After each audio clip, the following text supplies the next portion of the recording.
concernant ces défis? Il n'y a pas, nous avons connu des retards dans la mise en œuvre parce que les fonds ne sont pas arrivés. Il y a les institutionnels parce que c'est un programme NEX, c'est-à-dire que d'appeler le gouvernement à participer et justement à cette période nous sommes en train de mettre en place l'unité d'adaptation et le comité de pilotage.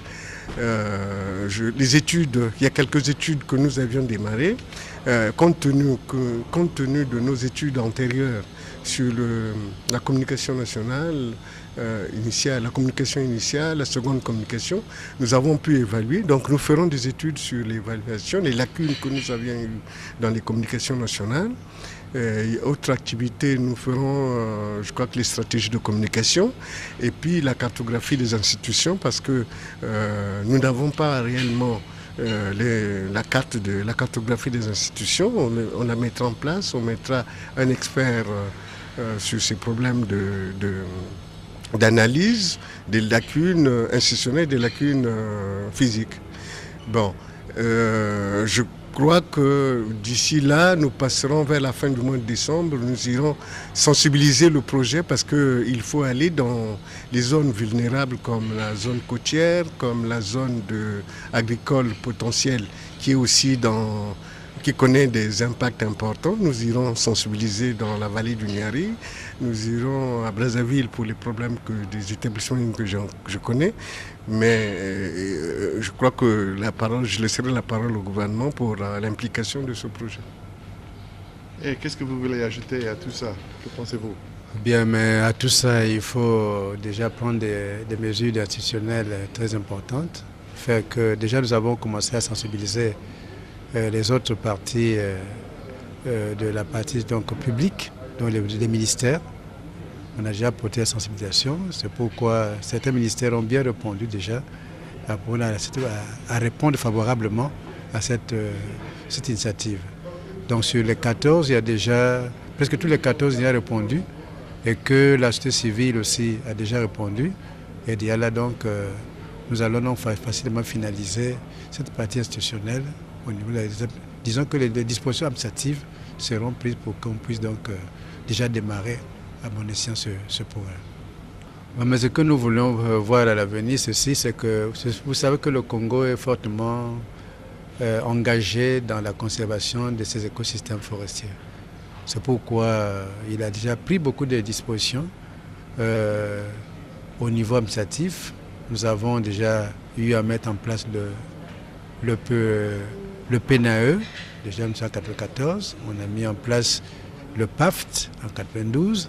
Nous avons mis en place le PAN en 2008, ainsi de suite. Et nous avons donc eu déjà, vous savez qu'en 2005, nous avons tenu à Brazzaville la commission,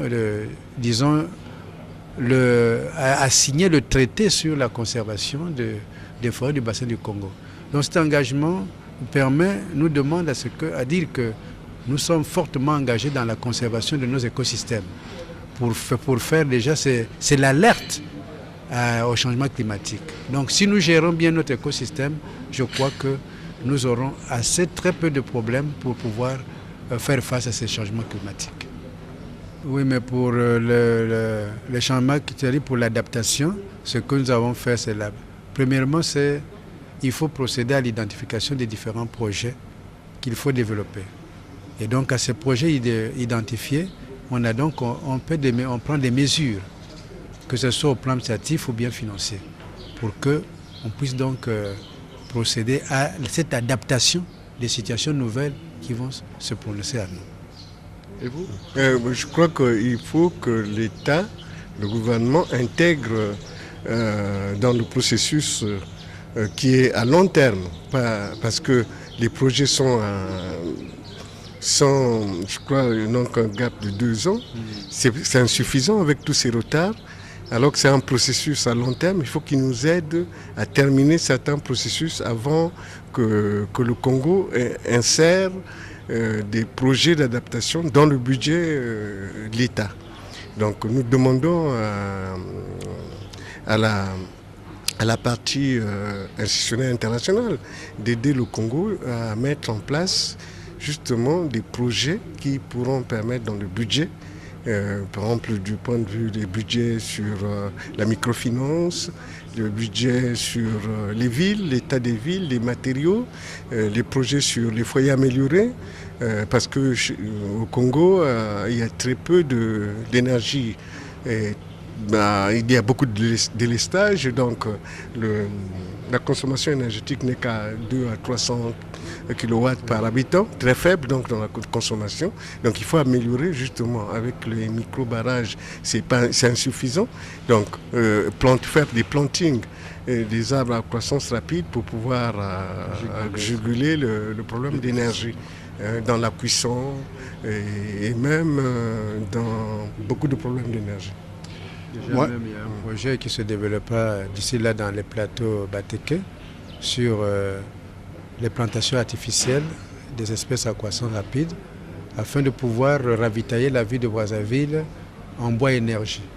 Donc ça c'est déjà une façon de pouvoir faire de sorte que les forêts galeries soient maintenant préservées. C'est important parce que les Congolais en fait ne connaissent pas le projet. Et c'est maintenant qu'il faut... ils ont connu un peu dans la communication nationale des changements climatiques certaines sensibilisations, mais ils ne savent pas à quoi ça servait.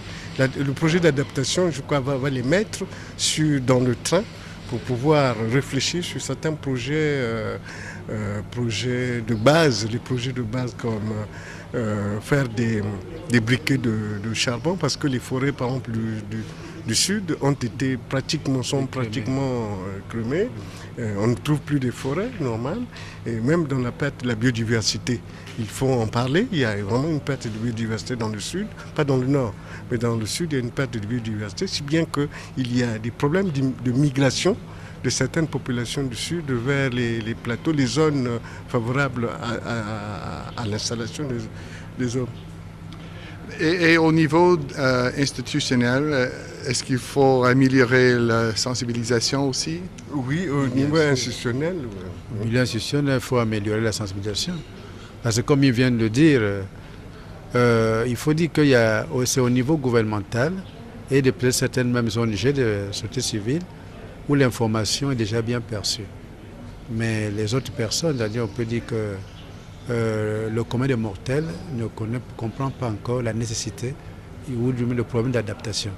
Il pense que c'est Dieu qui veut que les choses changent ainsi. Mais que faire? Donc restons seulement attendant ce que ça va donner. Or non, il faut prendre déjà les choses à bras le corps pour pouvoir faire face à ces changements. C'est pourquoi donc il faut déjà sensibiliser. Lorsque nous allons sensibiliser, ça ferait que c'est une porte, nous allons sortir une adhésion massive de ces populations à l'accomplissement de ce que nous voulons donc faire. Et quand ceci est partagé, donc on peut arriver facilement au résultat escompté. Il y a beaucoup à faire. Il y a beaucoup à faire. Beaucoup à faire parce que d'abord, le Congo est un pays jeune. Il a beaucoup de besoins et tous les besoins sont presque prioritaires. Donc par quel bout commencer, c'est là la question. Mais donc nous qui sommes déjà intellectuels ou bien du monde institutionnel et ceux de la société civile, nous allons donc tout faire pour que nous puissions corriger ou améliorer ou développer ce qu'il y a à développer pour que le pire n'arrive pas.